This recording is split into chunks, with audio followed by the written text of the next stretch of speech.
Hey, Page Sixers. We are here on this snowy Monday with Kenya Moore, all the way from Atlanta. Yes, hi. Welcome. Thank you. It's a little chilly, but we're happy to have you here. Actually, you're making it warm in here. I know it's going to Oh. heat up in a little bit, so. It's definitely going to heat up. Yes. Well, let's start with talking about your marriage. Congratulations. Thank you. How has your life changed since becoming a married woman? Wow, in every way. I think for me, just learning how to be a wife and a partner.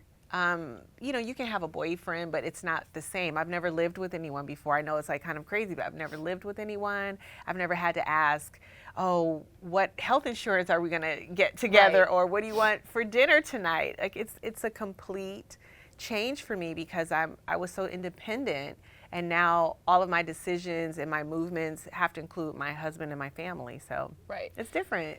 And, so you are based in Atlanta. Your husband's based here in New York. Yeah. How are you guys making that work? Well, we are both now based in each city. So we spend time in New York and then we spend time in Atlanta. So it just depends on what the demands are for our jobs that week, and we just decide what our schedule will be. So we saw your husband a little bit on the show this season, mostly in one episode, but we saw a lot of the women being skeptical and being shady, especially in the interviews. Why do you think even after meeting him and seeing he's real, he's gorgeous, he's amazing? Thank you. Of course. Why do you think they were still coming for you about it? I think that the girls have always enjoyed kicking me while I was down. The main thing that they always talked about and bullied me about was me being single and me having no children.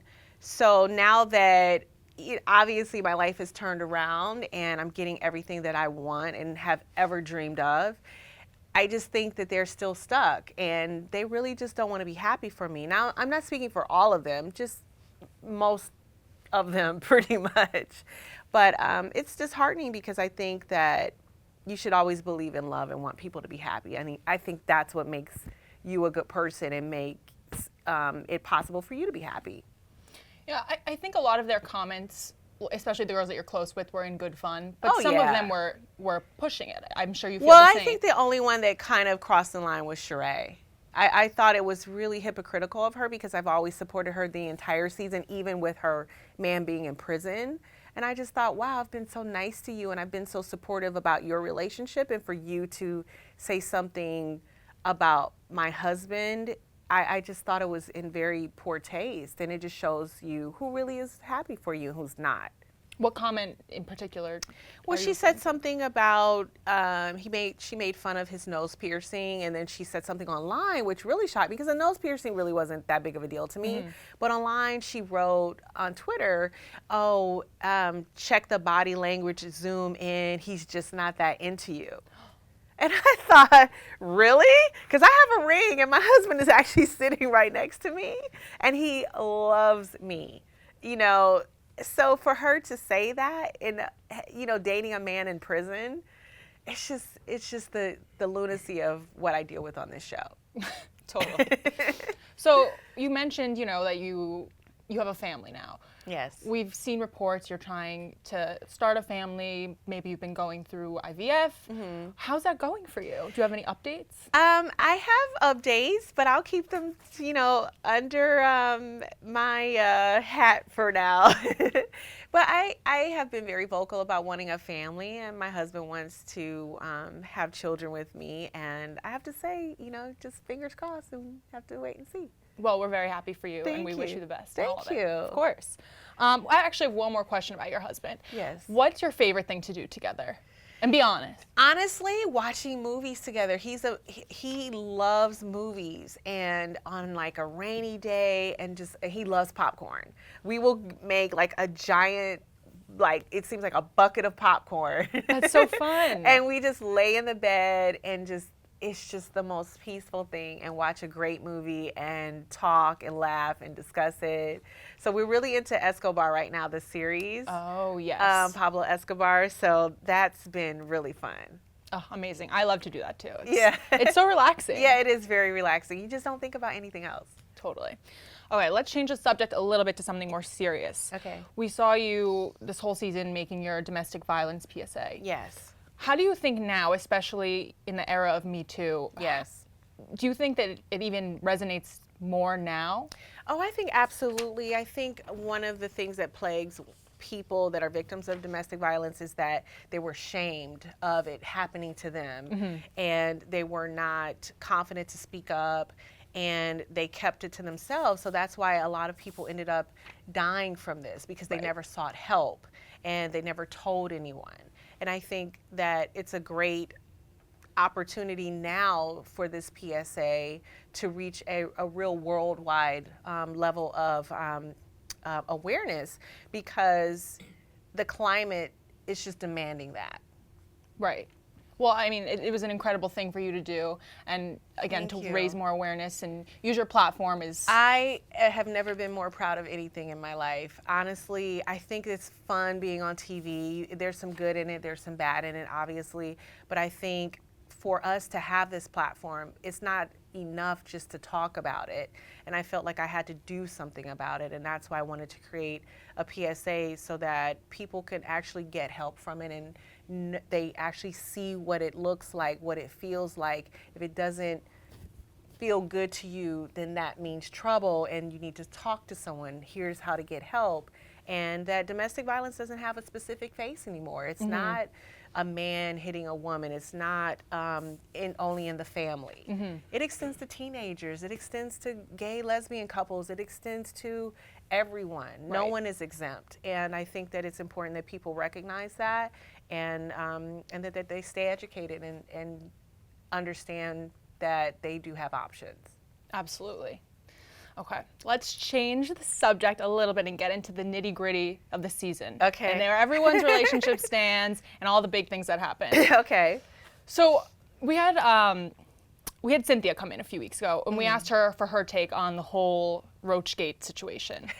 I'm sure your take is similar to hers, but I would love to hear your specific thoughts.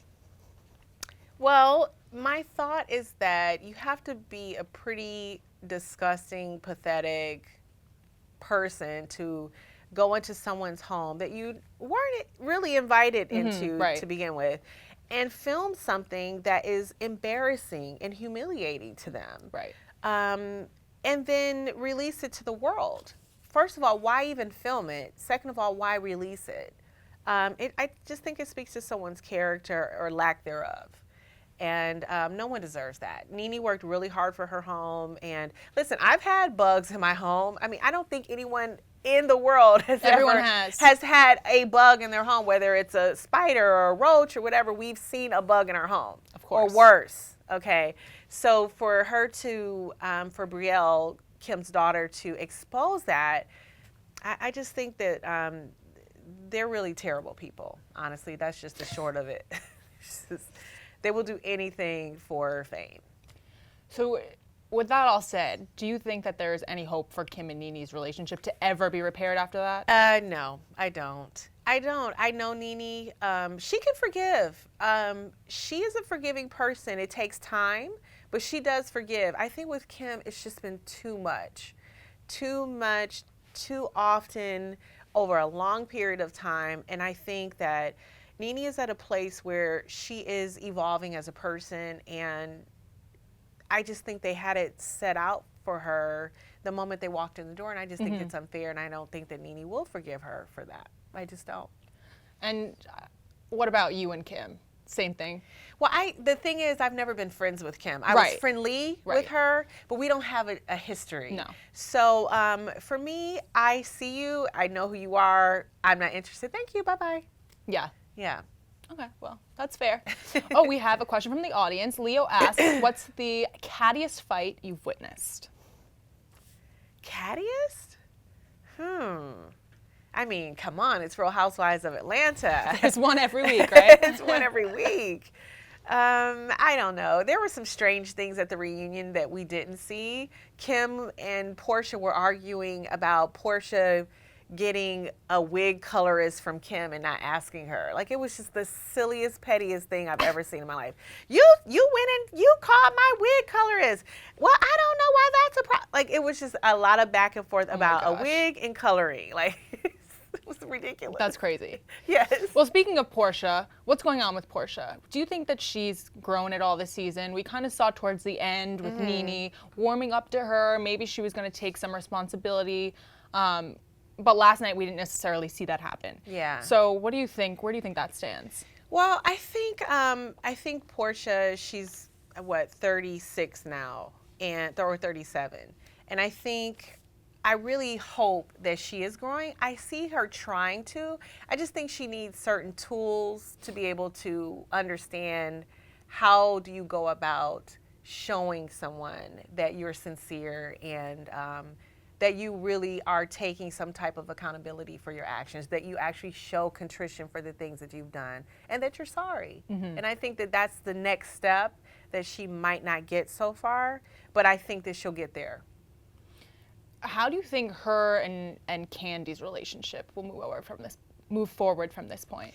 Well, I mean, for everyone's sake, I just really hope that it does move on and forward. That's a tough call. You know, that was a terrible thing that happened, and I have been subjected to a lot worse. I've been lied on this show for years at a time, still being lied on in certain aspects, but the gravity in which that particular lie that Portia and her friend boldly told about Candy almost took her down. You know, I mean, it was a very serious allegation. So not only is it that component, but it's the component of the personal pain that you go through. And I think that no one can say how long it's going to take Candy to get over that personal pain. Right. And so I think she will get there. I think time heals all wounds. Definitely. And speaking of Candy, do you think it was fair for her and the Escape to take Nene off the tour after the comments that Nene made? What's your whole take on that? Oh, wow, that's a sticky one.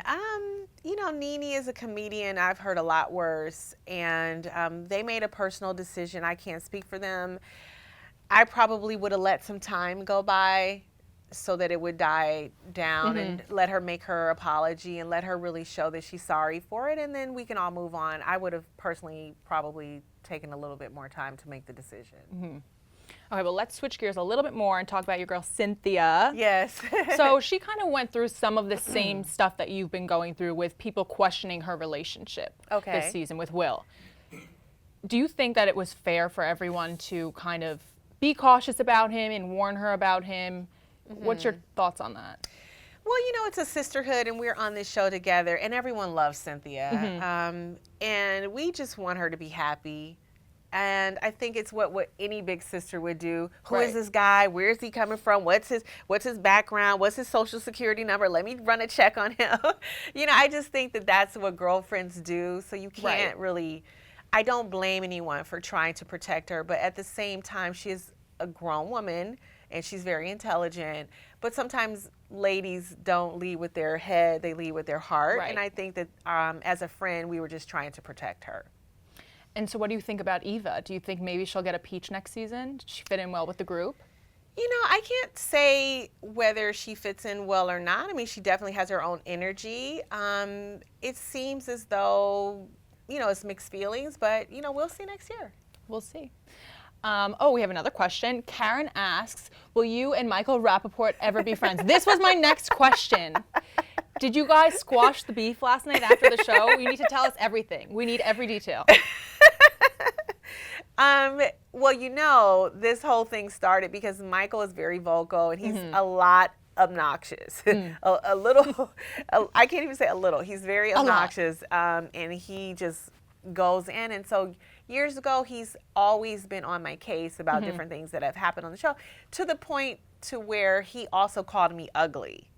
And I thought, you know, as a man online, you know, to the world, saying something about a woman's looks, it's just completely uncalled for and abusive, actually. Absolutely. So he apologized to me before the show, and I didn't fall for it because I felt like, okay, I'm in person now. You know I'm going to tear you apart. Of course. So you're just trying to soften me up. But so with that said, you know, we just had a lot of fun. I don't take Michael seriously. I just think he's silly, and he has a lot of time on his hands. But I think he's interesting. I definitely don't say never to that. I can see us being friends. Oh, okay. Yeah. Well, what exactly did he say to you when he tried to apologize? I'm Well, curious. he basically said he said it and he felt bad and it wasn't appropriate and he apologized. So maybe we'll see you again on Watch What Happens Live together, and this time maybe you'll be getting along. Well, and after friends. he gathers his wig that I snatched off. Exactly. Oh my God, it was great. Amazing television. Thank you. Okay, so before we go, we have to talk about the reunion. Yes. Next week, we're going to see it all unfold. We've read some reports that there's a crazy revelation during the reunion that comes out. Can you speak to that at all? Well, there are a lot. It's not just one. I mean, the reunions are always pretty crazy because it's your opportunity. First of all, you have to revamp the entire season. So things you may have gotten over, you have to rehash them and open those old wounds again. And it's just your time to really speak your mind and confront the person, because when we're filming, we don't know what the other people are doing until we see it on the show. Right. Unless you're in the scene, you have no idea what these ladies are saying about you or these people are doing over here. So it's always a surprise. And so you can, at the reunion, address what you've seen other people say and do. And the reunion is always action-packed. It's always emotional. There were tears. Like you said, revelations, alliances, cat fights, draggings. Who do you think is going to surprise us the most? In a good way or a bad way? Well, I don't know how to answer that question. I think I would say myself, because I think that I've been pretty easygoing on the girls this entire season. I've been trying to let, the insults roll off of my back and, just trying to play ball with them and just show a softer side. But at the reunion, I'm like, nope, I'm not taking it from these girls. I'm going to tell the truth. I'm going to tell them exactly how I feel about them, and that I did. Okay, well, we're looking forward to that. Yes, as it well is as fire. the many revelations, apparently. Okay, so I think that's a great place to end. Thank you so much, Kenya, You're for so coming. We really welcome. appreciate it, especially in the snowstorm. Oh, it's fine. I love being here. Great. So everyone make sure to tune in to the reunion of The Real Housewives of Atlanta, which is on Sunday. Thanks, guys. Bye.